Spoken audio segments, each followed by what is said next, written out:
एक सवाल ले ले, एक सवाल ले ले, एक सवाल रहेगा एक सर। सवाल ले ले। पहाड़ी जनता आई थी सर आपके पास।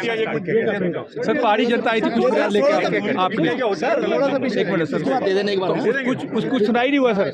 आपके सब मिलना चाहती थी सर। 20 साल की इसकी लाइफ। दूसरा उन्होंने निर्णय लिया तुरंत इसके लिए एलोकेशन बढ़ाया। इस पूरे प्रोजेक्ट के लिए 700-800 करोड़ का एलोकेशन तुरंत इसको डबल 3 गुने की। आज करीब जहाँ में टूरिस्ट आ रहे हैं, लोगों के रोजगार में बेनिफिट हुआ है और जैसा आपने कहा टेररिज्म से टूरिज्म की तरफ कश्मीर बढ़ रहा है। Thank you. एक सवाल ले ले, एक सवाल ले ले, एक सवाल रहेगा एक सर। सवाल ले ले। पहाड़ी जनता आई थी सर आपके पास। सर पहाड़ी जनता आई थी कुछ बयान लेके आपने एक मिनट सर, दे देने एक बार। कुछ सुनाई नहीं हुआ सर। आपके सब मिलना चाहती थी सर। चिनाब ब्रिज की तस्वीरें आपको दिखा रहे हैं। जब कश्मीर से धारा 370 हटाई गई थी तब ये बात कही गई थी कि कश्मीर को मुख्य धारा में लाना है, लेकिन कश्मीर को तो सीधा कन्याकुमारी से जोड़ा जा रहा है रेलवे ट्रैक के माध्यम से। बीइंग एन इंजीनियर, क्या 3 क्वालिटीज आप बताएंगे शानदार ब्रिज के जो पीछे दिख रहे हैं? इस ब्रिज में इंजीनियरिंग के बहुत नए डायमेंशंस हैं। कैसे? आप इसकी फाउंडेशन अगर देखो, ये फाउंडेशन प्रैक्टिकली आधे फुटबॉल फील्ड के बराबर की फाउंडेशन है। आधे फुटबॉल फील्ड के बराबर। इसमें 18,000 स्पेशली डिज़ाइन डेविडेक बार्स का इस्तेमाल किया है। ये डेविडेक बार्स ऐसे होते हैं जिससे कि जब सीज़मिक एक्टिविटी हो तो जो सीज़मिक प्रेशर आता है, स्ट्रेस आता है, वेव्स आती है, भूकंप, तो उसका प्रेशर ऊपर ब्रिज तक नहीं पहुंचे, नीचे फाउंडेशन ही एब्जॉर्ब कर ले। ये सब विशेष ध्यान रखा जाए। फिर यहाँ पर करीब करीब 160 की स्पीड से हवाएं चलती हैं। इस ब्रिज की डिज़ाइन की गई है 260 की स्पीड से हवाएं चले तो भी ये ब्रिज स्टेबल रहे। उस हिसाब से कई तरह के अच्छे बड़े इंजीनियरिंग चैलेंजेस हैं, लेकिन इंजीनियरिंग चैलेंज से भी बड़ी बात होती है वे इच्छा शक्ति की, विल पावर। ये ब्रिज स्टार्ट हुआ था 2005-06 में। 2014 तक कोई खास विशेष काम नहीं हुआ।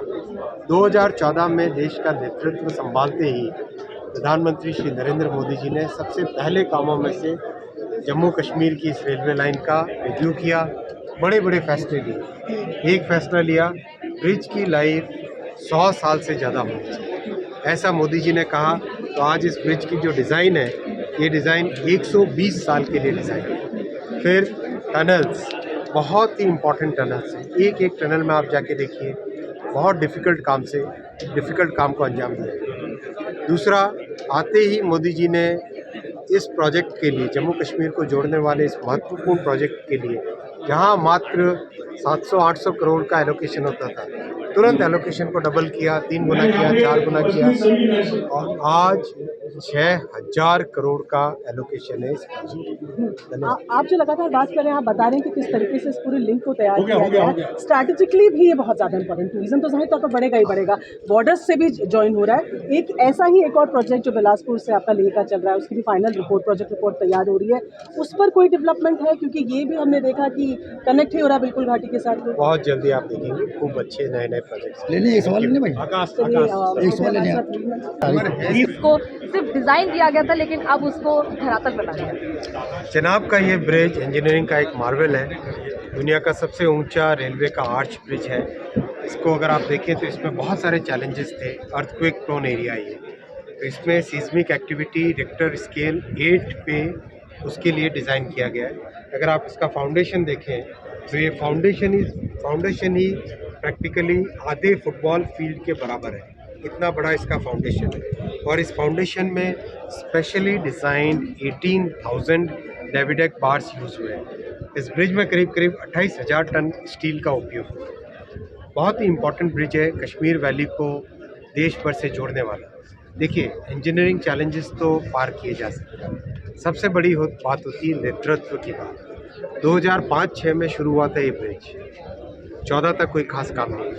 2014 में जैसे ही देश का नेतृत्व प्रधानमंत्री श्री नरेंद्र मोदी जी ने संभाला, उसके तुरंत बाद उन्होंने बड़े महत्वपूर्ण फैसले लिए। एक फैसला था, इस ब्रिज की लाइफ 100 साल से अधिक होनी चाहिए, 120 साल इसकी लाइफ है। दूसरा, प्रोजेक्ट के लिए एलोकेशन 700-800 करोड़ के आसपास होता था। अब प्रोजेक्ट की एलोकेशन मोदी जी ने आते ही सबसे पहले डबल किया, 3 गुना किया और अभी 6,000 करोड़ रुपए का प्रोजेक्ट के लिए एलोकेशन है।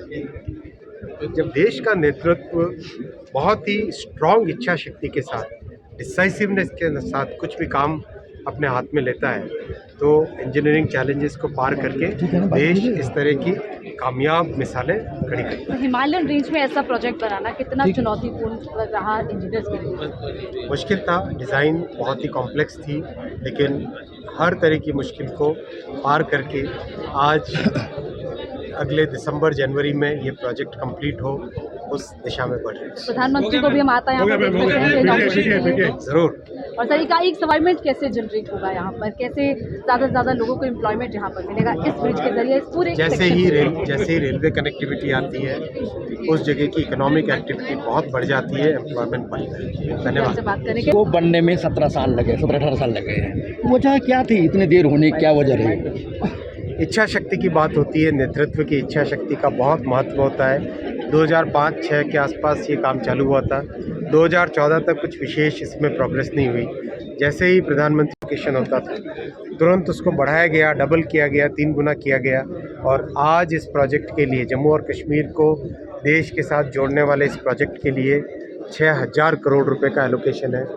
बड़े बड़े फैसले लिए मोदी जी ने, जैसे सर आपने सिर्फ आज तोड़ करके इस पुल का क्या कहूँ उद्घाटन किया या क्या, क्योंकि बाकी दिसंबर में आप कह रहे दिसंबर जनवरी काम होना है। अभी इस ब्रिज में काफ़ी काम बाकी है, लगभग अभी काफ़ी काम है। इसमें इलेक्ट्रिफिकेशन अभी बाकी है, ट्रैक का काम जस्ट अभी ट्रैक इस पर ले हुआ है और ट्रैक में बहुत सारे काम बाकी है, सेक्शन में भी काम बाकी है, फाउंडेशन के भी कुछ और स्ट्रेंथनिंग के काम बाकी है। 80% तक काम हो चुका है। हाँ 80 तो नहीं, उससे थोड़ा कम है। कल सर आपकी यहाँ उपराज्यपाल जी से बात हुई थी, एलजी साहब से, उस क्या बात हुई थी सर इस पुल को लेकर खासकर? एलजी साहब से इस पूरे प्रोजेक्ट के बारे में बात हुई है और विशेषकर ये चर्चा हुई कि जो बारामूला से बनिहाल का सेक्शन है उसमें 4 बड़े कार्गो टर्मिनल्स बनाए जाए जिससे कि कश्मीर की सेब हो, कश्मीर के दूसरे उत्पादन हो, बहुत आसानी से देश के कोने कोने में पहुंच सके। प्रधानमंत्री वैष्णव जी हैं सर, पीछे आपके ब्रिज है और बड़ी सौगात है।